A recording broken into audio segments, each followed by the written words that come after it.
Hey guys, how's it going? Yeah, in this video I'm going to take you back to work with me, and I'm going to update that 55 Chevy.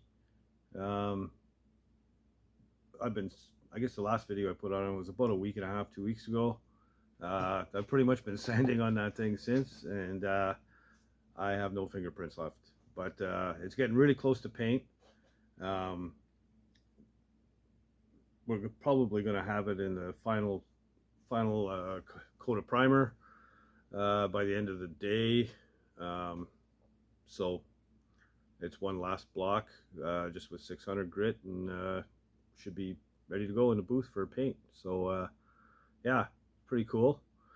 One thing that's, once it's painted, you're not going to see the car again probably till it's all together, and which is going to be a while. The owner of the car is going to take it home and assemble it at home. So he's going to pick it all up in pieces, I guess. Unless he's assembling it at the shop. I don't think so, though. I think he's doing it at home. So, it'll be the last time you see the 55 for quite a while. I'll, shoot a quick clip of it painted just to show you how it looks. But once again, it's going to be all apart. So, yeah. So when I get to work, we'll show you what's going on. So stick around. All right, so this is Wednesday morning, and Monday evening, the 55 went in for primer, high build primer, and that color is light gray. So the black that you see it in now is just a guide coat. So there's just one thin coat of black primer, just for like a guide coat to show you where high and low spots. So I started wet sanding on this thing. There, that's the actual high build primer.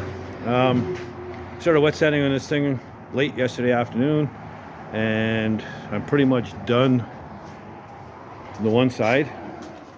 You remember how blotchy and everything this was before from high and low spots? Well, now it's nice, consistent, steady, light gray color, and it's looking really good. I mean, there's the odd spot here and there, but nothing crazy. So I'm going to carry on and finish wet sanding this thing. I'm using 320 wet paper, and it's going along pretty good.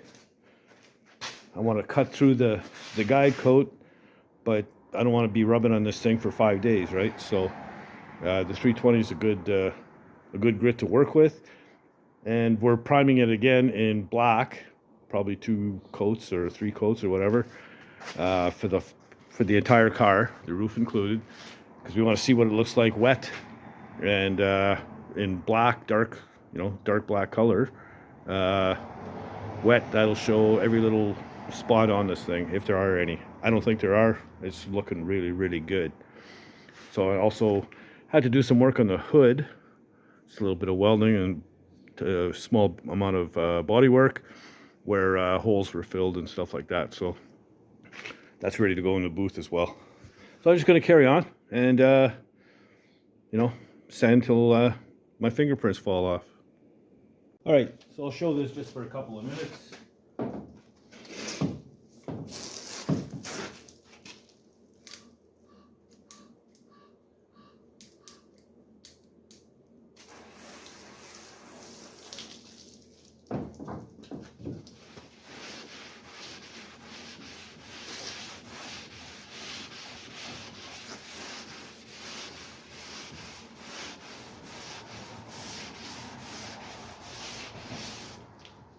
So, say guide coat, this is what I'm talking about. So the light gray are higher spots, right? So they're sanding off first. So we just keep on hitting this until it's all light gray.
getting there slowly.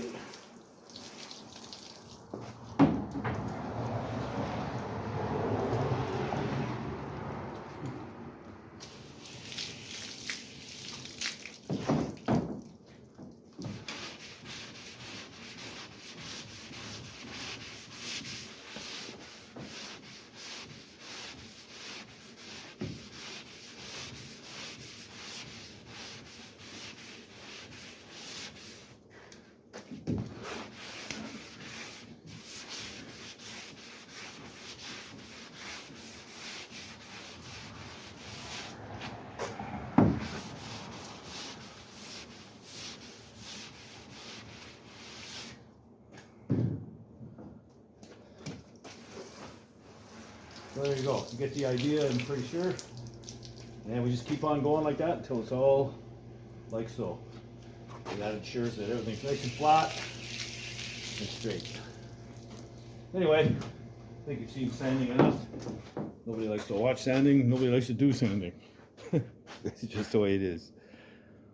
Okay, well, I'm at work, and what happened to be rolling by is my old friend Ian from Wolf Train Services with a haul.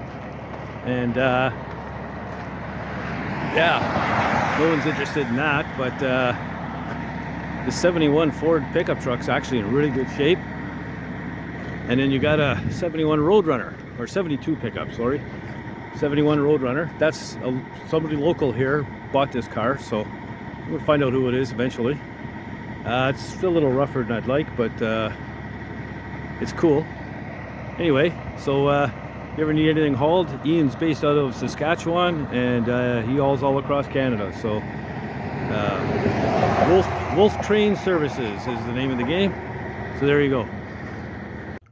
All right, so the whole car's been block sanded all the way around. I said went over it with 320 wet paper, and yeah, it's looking really good. I'm not sure if you noticed or not, but there's something missing on this side, and that would be the gas filler door. The owner came in, welded her up, and eliminated that. He was looking at getting the old like the 56 where it's behind the tail light.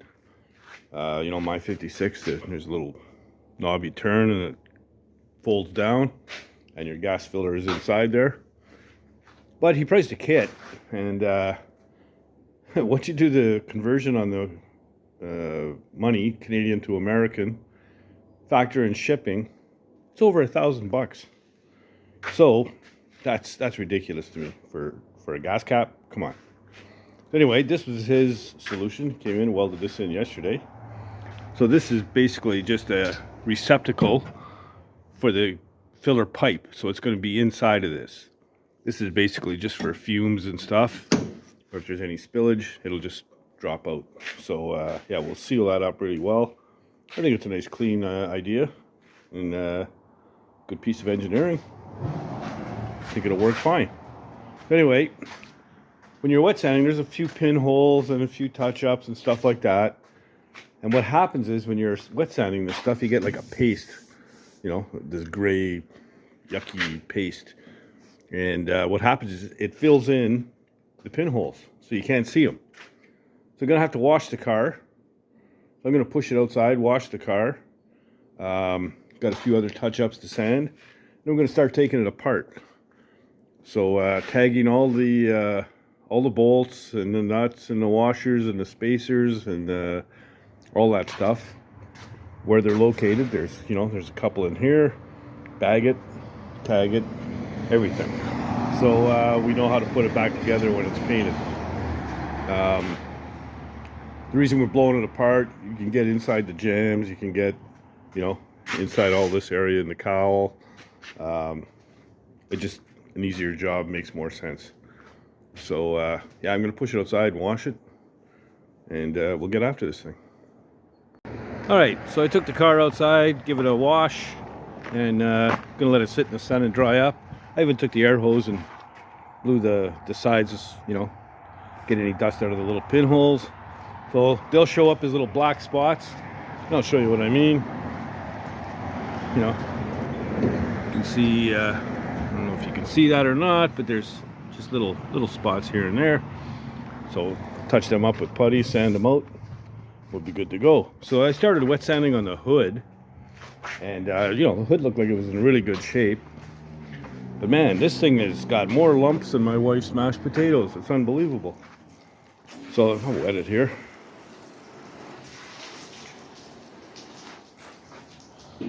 So you can see, you know, bare metal, those are high spots, bare metal, a few other down over there, and then all these light silvery sort of spots or gray spots, those are low spots.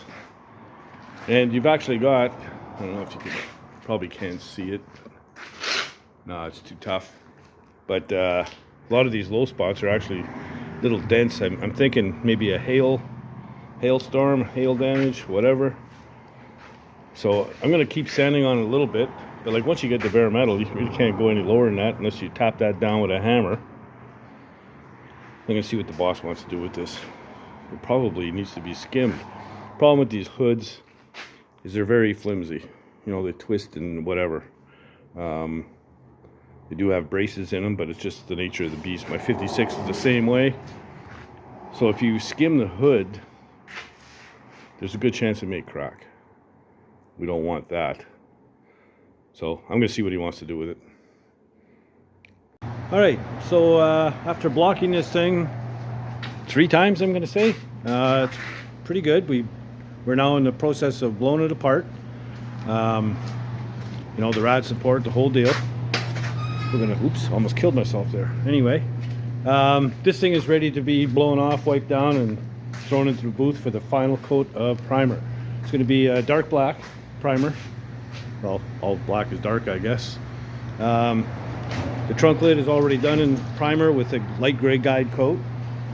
Also, the doors and the fenders are also done. In fact, one door has already been blocked out in black, and so is one fender, almost done. So just to give you an idea of how this thing's going to look, grab the hose here. So, I mean, that thing is super straight, man. The door is the same thing, beautiful. And that's from using a big ass long block. It's a 3-footer, and yeah, just keep on going with it until everything just evens out. This one here had one minor repair to do down here, so we're just going to spot prime that with the block and give it a quick sand, and this thing is paint ready. Same with that door over there. So we're just going to keep plugging away, sanding all these bits and pieces, and get the car in the booth, get that in the final coat of primer as well, and yeah, get it all paint ready and get her done. So it's moving along pretty good. Hey, so there you go. When Ian was here, or at the shop rather, I'm home now, he was there for one reason, that was to drop off this. So it's got his logo, name here on the back as well, Wolf Train Services, and look at that, Dirty Dan written right on the sleeve. So pretty cool. And Ian sports a couple of my Dirty Dan stickers on the side of his transporter truck there, so you know, my name gets travels all over coast to coast Canada, which is kind of cool. And I have gotten some subscribers from it, so that's also cool. Yeah, so the 55, the next time you see it, it'll be painted, but in pieces, and that's probably the last time you'll see it for quite a long time, until the owner takes it home and assembles it. So I'm sure you know how that goes. It takes a lot of time to put these things together, with all the stainless and the trim and the glass and on and on and on and on. So yeah, he's got a job ahead of him, but when it is done, I hope to get maybe a couple of minutes of footage of it, and yeah, you'll get to see it then. What else? Yeah, Ian is also going to be bringing me something from out west in the next few weeks. I'm not going to tell you what it is, but it's a truck. I'm not going to tell you what year, but I'll give you a hint. It's one of the oldest ones I've ever had in here. So yeah, it'll be kind of cool. And I'm going to get that dropped off at work because we have the forklift unloaded. So there you go. Yeah, so I guess that's about it. If you like the content, please subscribe, and don't be shy. Leave comments down below. I try to answer them all. And you know, tell your buddies and your chums and help spread the word. And if you're not doing anything else, get out in the garage and build something, man. Later, guys.